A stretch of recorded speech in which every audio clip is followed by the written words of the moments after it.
এবার মিলে যাবে সাকিব বুবলি শেহজাদ খান বীর। একসঙ্গে বিদেশে ঘুরতে যাবে পুরো পরিবার। একটি সামাজিক যোগাযোগ মাধ্যমে সাকিব খান এসে বলেন, আমার বড় সন্তান আব্রাহামকে নিয়ে আমেরিকায় সময় কাটিয়েছি। আব্রাহাম ও শেহজাদের জন্য সবসময় আমার ভালোবাসা আছে। আব্রাহামকে সুন্দর মেমোরি দেওয়ার চেষ্টা করেছি। আগামীতে শেহজাদও যাবে, তার প্রতিও আমার সমান ভালোবাসা থাকবে। কথাগুলো 2 বছর আগে বলেছিলেন সাকিব খান। প্রিয়তম মুক্তির পর যুক্তরাষ্ট্র থেকে বাংলাদেশে ফেরার পর ঢাকার হযরত শাহজালাল আন্তর্জাতিক বিমানবন্দরে কথাগুলো বলেন সাকিব। ওই সময়টায় অপু বিশ্বাস ও আব্রাহাম খান জয় বেশ কিছুদিন যুক্তরাষ্ট্রে ছিলেন। ছেলের সঙ্গে সাকিব খান ও অপু বিশ্বাসকে নিউ ইয়র্কে ঘোরাঘুরির পাশাপাশি পরিচিত জনদের দাওয়াতেও দেখা গেছে। ঠিক 2 বছরের মাথায় এবার যুক্তরাষ্ট্রে ছোট সন্তান শেহজাদকে নিয়েও ঘোরাঘুরি করতে দেখা যাবে সাকিব খান ও বুবলিকে। ছেলে শেহজাদ খান বীরকে নিয়ে এই মাসের শেষের দিকে যুক্তরাষ্ট্রের উদ্দেশ্যে উড়াল দিবেন চিত্রনায়িকা বুবলি। দেশটিতে মাস 2-এর বেশি সময় বুবলির থাকার কথা রয়েছে।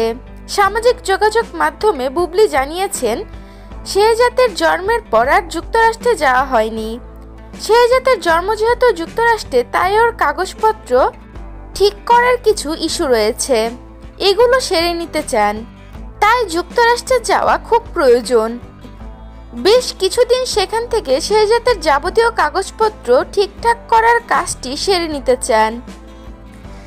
বাংলাদেশ সময় গতকাল বৃহস্পতিবার রাতে কথা হয় সাকিব খানের সঙ্গে।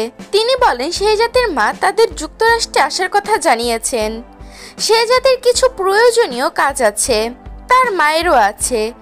আমি যেহেতু এই সময়টায় এখানে আছি, আমাদের বাবা ছেলের একসঙ্গে ঘোরাঘুরি হবে। কাজের ব্যস্ততায় তো সেভাবে সন্তানদের সময় দিতে পারি না, তাই চেষ্টা করব শেহজাদকে সুন্দর স্মৃতি উপহার দেওয়ার, যেমনটা এর আগে এখানে আব্রাহামকে দিয়েছিলাম। সবার কাছে আমি তাদের প্রিয় তারকা, কিন্তু আব্রাহাম ও শেহজাদের কাছে তো তাদের বাবা। তাই তো অভিনয় ও অন্যান্য ব্যস্ততার ফাঁকে যেটুকু সময় পাই ওদের দেওয়ার চেষ্টা করি। আমার জায়গা থেকে ওদের জন্য যা যা প্রয়োজন সবই করি, করেও যাব। আব্রাহাম ও শেহজাদ আমার ভালোবাসা, শক্তি ও প্রেরণা।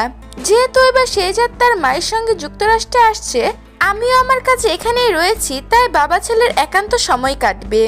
এমনই কথা বলতে শোনা গিয়েছে সাকিব খানকে। প্রিয় ভিউয়ার্স, এই বিষয়ে আপনাদের কি মতামত তা জানিয়ে দিবেন আমাদের কমেন্ট বক্সে।